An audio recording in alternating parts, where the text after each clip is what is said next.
నమస్తే. నమస్తే అన్న. ఏం పేరన్నా? గంప వెంకన్న. అన్న. ఏం చేస్తుంటారు? నేను వ్యవసాయం చేస్తుంటా ప్లస్ కాంట్రాక్ట్స్ చేస్తుంటా. సో మరి జూబ్లీహిల్స్లో ఉప ఎన్నిక రాష్ట్ర మంత్రి ఎదురు చూస్తా ఉంది, ఎవరు గెలుస్తారని దాని గురించి. సో ఎక్కువ ఛాన్సెస్ ఎవరికి అనిపిస్తా ఉన్నాయి? బీఆర్ఎస్ పార్టీకి ఉంటాయన్న. ఎందుకు బీఆర్ఎస్ పార్టీకి? ఎందుకంటే ఇప్పుడు కాంగ్రెస్ చేస్తుందని ఆశపడ్డారు, మోసపోయినాక మళ్ళీ మోసపోతారు అన్న ప్రజలు. ఒకసారి మోసపోయారు కదా, ప్రజలు మా వైపే ఉన్నారంటున్నారు కాంగ్రెస్ అంటారు. ఇప్పుడు అన్నాక మరి రేవంత్ రెడ్డి నిన్న ప్రెస్ మీట్ పెట్టి ఎట్లయినా కాపాడురా, నాది పైన పదవి పోతుంది, నా పదవి పోయేటట్టుంది, ఎట్లయినా వేసేమైనా కాపాడురా అని చెప్పి ఎందుకు బతిలాడుతారు మంత్రులను. గెలిచి ఓపుడినాక ఆత్మరక్షణలో పడ్డాడా లేదా? ఆయన ప్రెస్ మీట్ తోటే అర్థమైంది, ఓడిపోతున్నానే ఆత్మరక్షణ కోసం ప్రెస్ మీట్ పెట్టుకున్నాడు. మరి ప్రజాపాలన అందిస్తా ఉన్నాం, 2 ఏళ్లలో మంచి పనులు చేసినాం, 6 గ్యారెంటీలు అందిస్తున్నాం అని చెప్పేసి మాట్లాడుతూ ఉన్నారు కదా. సో నిజంగా అమలవుతున్నాయి 6 గ్యారెంటీలు? బస్ ఫ్రీ తప్ప ఆ బస్ ఫ్రీలో కూడా ఆడవాళ్ళు తన్నుకుంటారు, గుద్దుకుంటారు, బస్సు చక్రాలు ఇరిగిపోతున్నాయి, ఆడవాళ్ళకి ఆడవాళ్ళు కొట్టుకుంటారు. అది తప్ప ఏం చేసిండో చెప్పమానండి. ఫ్రీ కరెంట్ ఇస్తున్నారట. ఫ్రీ కరెంట్ అప్పుడు ఎప్పుడు ఇచ్చిండు? కేసీఆర్ బాపు కేసీఆర్ 24 గంటల కరెంటు ఫ్రీగా ఇచ్చిండు. ఆయన మహానుభావుడు ఇచ్చిండు. ఈయన ఏం చేసిండు తొక్క. ఇప్పుడు ఆ ఫ్రీ కరెంట్ అన్నాడు, రోజుకు 3-4 సార్లు ట్రిప్ అవుతుంది. అప్పుడు ఒక్క క్షణం కూడా ట్రిప్ కాలే. సో అంటే రేషన్ కార్డులు ఇస్తున్నాం, సన్న బియ్యం ఇస్తున్నాం, ఎవరి అప్పుడు కూడా ఇచ్చినాం. 10 లక్షల రేషన్ కార్డు ఇచ్చినాం అప్పుడు. సన్న బియ్యం అప్పుడు కూడా ఇచ్చినాం. ఏంది అంగన్వాడీ ఇళ్ళల్లో స్కూల్ పిల్లలకి అప్పుడు ఇచ్చినాం. దీన్ని మొత్తం ఈయనదేముంది గొప్ప? మోడీ ఇస్తాడు కదా, ఈయనది కాదు కదా సన్న బియ్యం.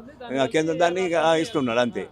సో అంటే 10 ఏళ్ళు కేసీఆర్ ఏం అభివృద్ధి చేయలేదు, మొత్తం కాంగ్రెస్ ప్రభుత్వం అభివృద్ధి అయిందని చెప్పేసి మాట్లాడు. ఇవాళ సిటీలో ఈ పరిస్థితిలో ఉంది అంటే కేసీఆర్ మహానీయుడు. కాళేశ్వరం నుంచి నీళ్ళు తీసుకొచ్చి ఎక్కడ మన ఎల్లం అది ఉన్న అక్కడ నుంచి నీళ్ళు తీసుకొచ్చి సిటీ ప్రజలకు నీళ్ళు తాగిపిస్తాడు. అప్పుడు తాగునీళ్ళకి ఎంత కోసం ఉండే సిటీ, ఇప్పుడు ఎక్కడన్నా కనిపిస్తుందా?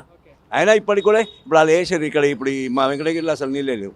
కాళేశ్వరంలో మొత్తం అవినీతి జరిగింది, అప్పులు చేసేసాడు రాష్ట్రాన్ని మాట్లాడుతాను. కాళేశ్వరంలో అవినీతి జరిగితే అద్భుతం. అది ఓర్చుకోలేక అద్భుతాన్ని అవినీతి అంటాడు. కానీ అవినీతి జరిగిందంటే మరి ఏ కమిటీలు వేసిండు కదా, ఘోష్ కమిటీ, బీచ్ కమిటీ అవన్నీ వేసిండు కదా, ఏం చేయలే కదా. జూబ్లీహిల్స్లో ఏమున్నాయి ప్రధానంగా సమస్యలు ఏం కనిపిస్తా ఉన్నాయి?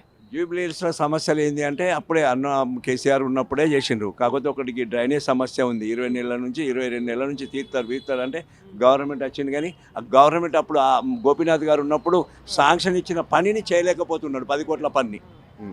గోపీనాథ్ ఏం చేయలేదని మాట్లాడుతున్నారు. గోపీనాథ్ చేస్తేనే కదా ఇప్పుడు గెలిపిస్తాను. బ్రహ్మాండంగా వేసిండు జూబ్లీహిల్స్, బ్రహ్మాండంగా వేసిండు. జూబ్లీహిల్స్ ఇంత అందంగా ఉందంటే గోపీనాథ్ కేసీఆర్ గారి మహనీయుడు. కేటీఆర్ గారు చలవ.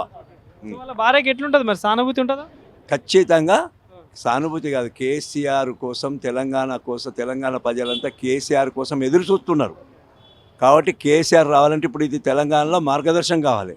జూబ్లీహిల్స్ గెలిపిస్తారు ప్రజలు, తెలంగాణ ప్రజలకు మార్గదర్శనంగా గిఫ్ట్ ఇస్తారు. అంటే ఇప్పుడు కాంగ్రెస్ అభ్యర్థి నవీన్ యాదవ్ గెలుపు నాదే, నేను పనులు చేసిన, పదవి లేనప్పుడే చేసిన, ఇప్పుడు ఇంకా చేస్తా అని చెప్పేసి ప్రజలకు చెప్పుకుంటున్నారు.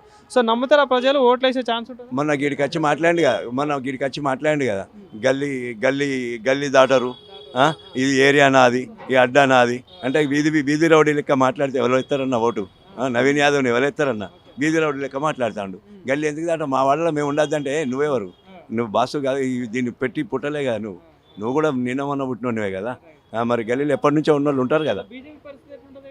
ఇక బీజేపీ పరిస్థితి అంటే ఇక అందరు ప్రజలు చూస్తూ ఉన్నారు. పెద్ద ఏముండదు బీజేపీ వాళ్ళ మధ్య పోటీ ఉండొచ్చు ఎక్కువ. కాంగ్రెస్ బీఆర్ఎస్ఏ మెజార్టీ ఫుల్ మెజార్టీ వస్తుంది. బేఫికర్ ఫుల్ మెజార్టీ వస్తుంది. మాగంటి సునీతమ్మ గెలుస్తుంది. తెలంగాణ ప్రజలు సంతోషపడతారు. రేపు రాబోయే స్థానిక సంస్థలలో కూడా ప్రజలకు మార్గదర్శకంగా ఉంటుంది.